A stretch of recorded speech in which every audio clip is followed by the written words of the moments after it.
So word on the street is that Montez Sweat is torching the offensive line. Let's talk about it. After 20 years, you know we back on. No more Snyder, more McLaurin. One full with the passion, you know we scoring. FedEx field back lit, no it is not boring. John Allen lead the troops, yeah you know we storming. Burgundy and gold in my veins, yeah I bleed that. St. Jude saw the ball, grab a pig, yeah I need that.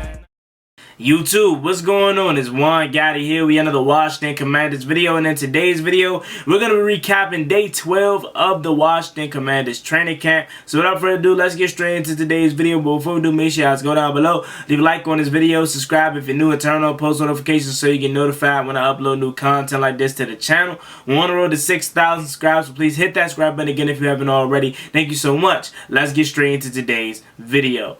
So first thing that you notice from day 12 is that the fans are back allowed at training camp. We haven't been able to go to the last couple of training camp practices, but we're back out there today, and that's always a great sight to see. As always, shout out to Zach Salisbury, Nikki Giabala, and all the B reporters for holding it down, allowing me to report to you what happened at today's practice. So kicking off things on the field, impressive catch from McLaurin on a great pass from Howard. McLaurin made the over-the-shoulder grab with Christian Holmes covering him. So the offense have been picking up some type of steam lately. You heard from Curtis Samuel, you heard it from the tight ends that we're finally starting to gel. And again, that's what you want to see. You knew this thing was going to be some some rough days and stuff like that, especially when the defense is in year 4 and you're in year 1. So it's great to see that they're finally starting to gel. Next, we have his first offense just jogged off the field. 5 runs, 3 passes, all completed from Sam Howell.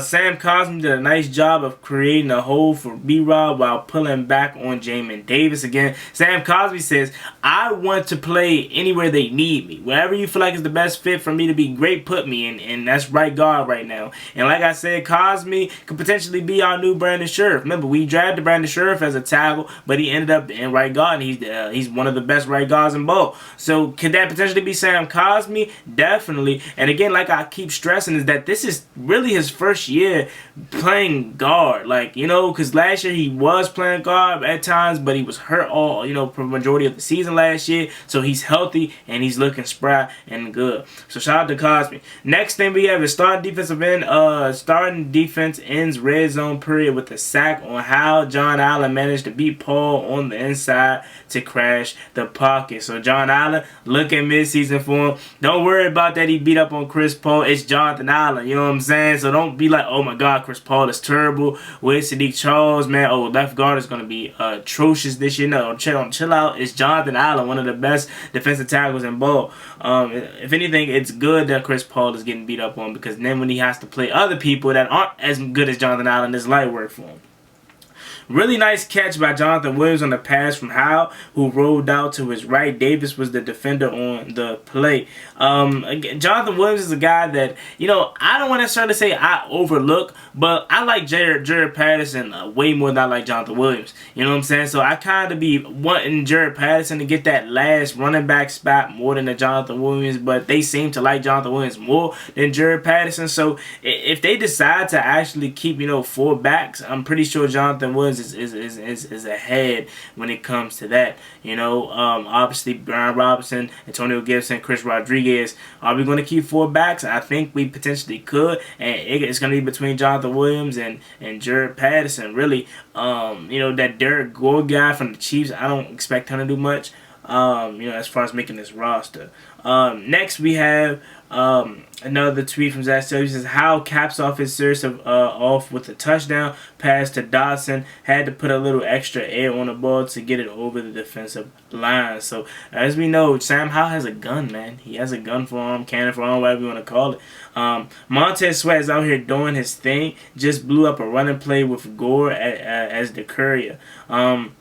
So again, like I said in the intro, Montez Sweat is out here dogging the offensive line, man. A huge year from Tez coming up. Again, he wants to get paid, Him and Chase Young always bringing the energy at practice and always, dominating training camp. This is nothing new. I want to see it on the field. You know what I'm saying? I know he dominates training camp. They do it every single year. Let's see what it's going to be like when it's another team lined up against you and not your own. Next play we had from Zach Salisbury, a really nice grab from Cole Turner, who made the toe tap and reception near the end zone. So again, like I said, with all these banged up tight ends, Cole Turner's the guy that's actually benefiting from them missing action, because we need to find out who's going to play tight end and who's going to be healthy. They're even talking about Alex Armour to potentially play tight end. Am I really supposed to get excited about Alex Armour? Like, let's keep it a buck. You know what I'm saying? I don't wanna trash the guy who I actually see him play tight end, but like, come on, am I really supposed to be getting excited about Alex Armour? I don't know.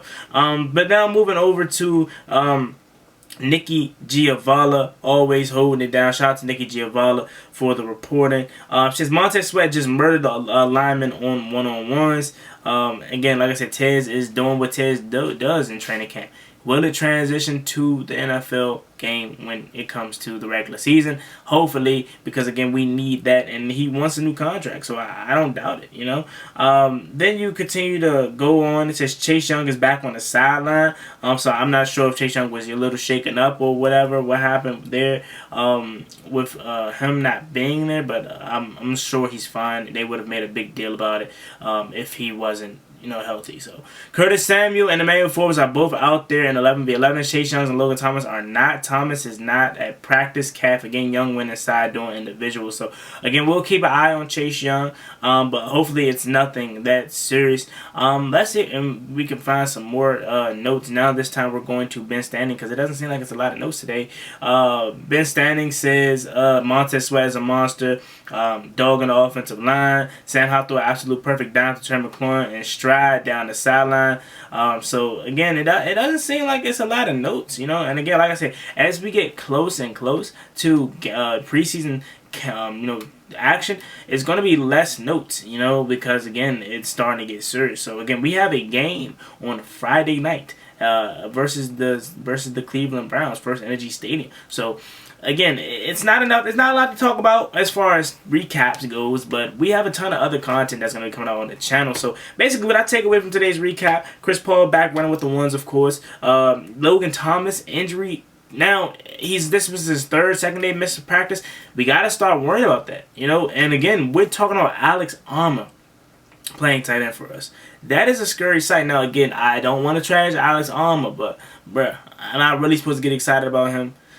Terry McLaurin, offense, Sam Howell, Jahan Dotson, Curtis Samuel, they all look good and look in sync. Emmanuel Forbes back out there, and 11-11s also with Curtis Samuel, like I mentioned. So that is a great sign, because I was a little concerned with Emmanuel Forbes, man, because it's a groin. You know, and how we went down with that a couple years ago. So again, not much to discuss when it comes to recap goes, but hey, more of the story, Montez Sweat having a hell of a camp also, but will it transition to the field? I'm talking 10, 11 sacks. I need that. You know what I'm saying? You want that bag? You got to prove it to us. We know Ted's good for 5, 6, 7 sacks, but is he going to finally be able to finish? That's his thing. Tez can get to the quarterback, but can Tez finish? That is still yet to be known. You know what I'm saying? So that's really my biggest takeaway, because they was jazzing Montez Sweat all day. So I want to know, can Tez finish? You know what I'm saying? Next thing, you know, obviously, like I mentioned, the running backs, Jonathan Williams. I'm not the biggest Jonathan Williams fan. I don't think he's terrible. I just like Jared Patterson more. And I feel like if Jared Patterson was, you know, a bigger frame, this wouldn't be a conversation. Jared Patterson provides all the type of necessity needs that you need from running back besides size. He has speed. He has the vision. Most importantly, the vision. I will argue Jared Patterson has the best vision on this team when it comes to running backs. You know, and he has the toughness. Small frame, you know, he takes hits. He initiates contact. He can pass block to be 5'7", 5'8". You know what I'm saying? So let's not act like JP can't play at this level, man. I really hope they give him some time in the preseason. Last year they did him bogus. They did not give him much time in the preseason. Other than that, it ain't really much to talk about. You know, we'll hopefully see. I'm more concerned with these injuries, honestly. I want to see Logan Thomas out there. I want to see Curtis Hodges out there, who I believe potentially was back. I want to see Sadiq Charles out there, man, because the more Sadiq Charles don't practice, the more Chris Paul's running away with this left guard position. You know? So, hey, man, that's all I got for y'all when it comes to the recap today. Let me know what y'all think about this video in the comment section. As always, me and boy Juan got it. Like, comment, subscribe. Hail to the Washington Commanders. We want to roll to 6,000 subscribers. So please hit that subscribe button again if you haven't already. Thank you so much. See you next time. No. Peace. We back, yeah, we back, After 20 years, you know we back, No one Snyder, more McLaurin, 1-4 with the passion, you know we scoring.